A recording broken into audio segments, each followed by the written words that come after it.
আসসালামু আলাইকুম। কেমন আছেন সবাই? আশা করি সবাই ভালো আছেন। আমিও আল্লাহর রহমতে অনেক ভালো আছি। আজকে নিয়ে আসলাম ছোট্ট একটি ব্লগ।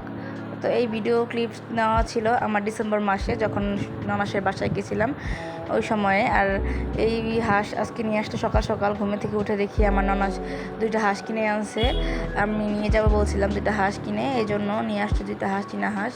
তো সকাল সকাল এই ননাসের মেয়ে এবং পাশের বাসার ওই মামি আমাদের হাঁস দুটা পরিষ্কার করে দিচ্ছে। আর এখান থেকে আমরা পরিষ্কার রেডি হয়ে আমরা চলে যাব আপুর ননাসের বাসায়। আজকে আমাদের ননাসের বাসায় দাওয়াত সারাদিন। তো এই তো আমরা এখানে চলেও আসছি। তো এই আশেপাশে মাটির ঘরগুলো আসলে অনেক ভালো লাগতেছিল। এই এলাকার মানুষ আমার দেখায় অনেক ভালো, সরল সোজা মানুষ। তারা অনেক পরিশ্রম করতে পারে এবং অনেক পরিশ্রম করে খায় তারা সবাই। আপুর ননাসের মেয়ে আর কি, নাতিন লাগে যে এইটা নাকি টক ফল, এটা নাকি ডাল দিয়ে শুধু খাওয়া যায় লবণ দিয়ে। ও সেটাই খেয়ে দেখাচ্ছিল আমাদের। এই যে নানান এখানে আমাদের বাসার উঠানেই সুন্দর বাগান করছিল, সেটাই আমাদের দেখাইতেছিল। সেখানে অনেক রকমের গাছ লাগাইছে, পালং শাক, বেগুন, মিষ্টি কুমড়া, তারপরে কাঁচামরিচ, তারপর টমেটো, আর অনেক অনেক রকমের গাছ লাগাইছিল। আরেকটা জিনিস খেয়াল করলাম যে তাদের অনেক হাঁস তারা পালে, চীনা হাঁস, দেশি হাঁস। আর যেহেতু আমার চীনা হাঁস অনেক পছন্দ, এই জন্য আপু ননাস বলতেছে যে আজকে সবচেয়ে বড় চীনা হাঁসটা আমাদের রান্না করে খাওয়াবে। তো যাই হোক, এই যে হাঁসটা ধরে ফেলছে, এই হাঁসটাই জবাই করবে। জবাই করার সময় একটা মজার জিনিস আছে যে এই হাঁসটা জবাই করার পরেও দৌড় দিয়ে একদম পুকুরের মাঝে চলে যায়। এটাকে আনতে অনেক কষ্ট হয়েছে তারপরে। তো এটাই ভিডিও ক্লিপস আছে। দুপুরবেলা হাঁসগুলোরে খাবার দিছে, তো আমি দাঁড়ায় দাঁড়ায় দেখতেছিলাম। তো এই যে এখন আমাদের জন্য আপু ওই বাসায় গিয়ে যাই আর কি, আপু আমাদের জন্য রান্না করতেছিল। তো দেরি হয়ে গেছে, এই জন্য তাদের ঘেরের মাছ ছিল, এগুলো ভাজবে। আর যে পালং শাক দিয়ে চিংড়ি মাছ ভাজি করবে, তাদের সবই তাদের মানে খেতে, তারপরে ঘেরের মাছ, বেগুন তাদের গাছের, পালং শাকও তাদের গাছের। সব মিলে অনেক মজা লাগতেছিল। ভাতটাও ছিল দেশি চাউলের। তো দুপুরে হালকা পাতলা এভাবেই আমাদের এগুলাই দিয়েছিল খাওয়ার জন্য। তো দুপুরে এগুলো খেয়ে আমরা আবার বাইরে চলে গেছিলাম যে হাঁস জবাই করবে, আমাকে ডাকতেছিল। তো তাড়াতাড়ি করে খাইতেছিলাম। তো ওই যে আপু ননাসে আমাকে ডাকছে যে ভিডিও করো। তো আমি আবার দাঁড়া দাঁড়া দেখতেছিলাম। তো এই যে হাঁসটা জবাই করার পরেও লাফাইতে লাফাইতে পুকুরে নেমে গেছে। খারাপ লাগতেছিল বারবারই, মানে মাথাটা দাঁড়া করায় আবার নিজেই মানে নিস্তেজ হয়ে যায়।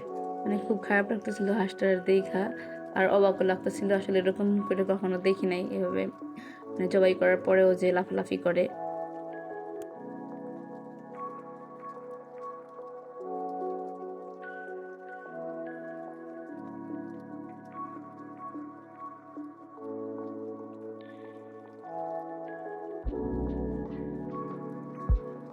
অনেক সময় নিয়ে উঠাইতে সময় লাগছে অনেক।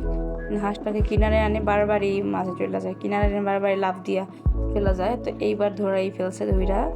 তারপরে আপনার হাঁসের জামাই যেন কি করতেছিল। এই তো সবাই কাজে লাগা গেছে, এদিকে আপু চিংড়ি মাছ পরিষ্কার করতেছে, আর ওদিকে আপুর বাইগনা বউ হাঁসের উপরে গরম পানি দিয়ে হাঁসটা ছিলে নিবে। আর এইদিকে আমি জিরা রাইটা নিতেছিলাম। আমি জিরার সাথে আদা, রসুন, পেঁয়াজ এগুলো সবই বাটছিলাম। তো দেরি হয়ে যেতেছিল, বিকাল বিকাল হয়ে গেছে। তো তাড়াতাড়ি রাত্রের আগে রান্না শেষ করে মানে ঘরে যাবে, গ্রাম তো, গ্রামের ওদিকে রান্নাঘরে লাইট নাই, এই জন্য তাড়াহুড়া করতেছিলাম আমরা। তো যাই হোক, দেখতে থাকুন। আর আমার ভিডিওটি যদি ভালো লাগে অবশ্যই like, comment, share and subscribe করবেন। আর রান্না শেষ করতে করতে রাত হয়ে গেছিল। তো তাড়াহুড়া করে রান্না করে খাওয়া দাওয়া শেষ করে বাসায় যেতে যেতে অনেক দেরি হয়ে গেছিল, যার জন্য আমি রাতে ভিডিও ক্লিপস দিতে পারিনি। সবাই ভালো থাকবেন, আমার জন্য দোয়া করবেন। আসসালামু আলাইকুম।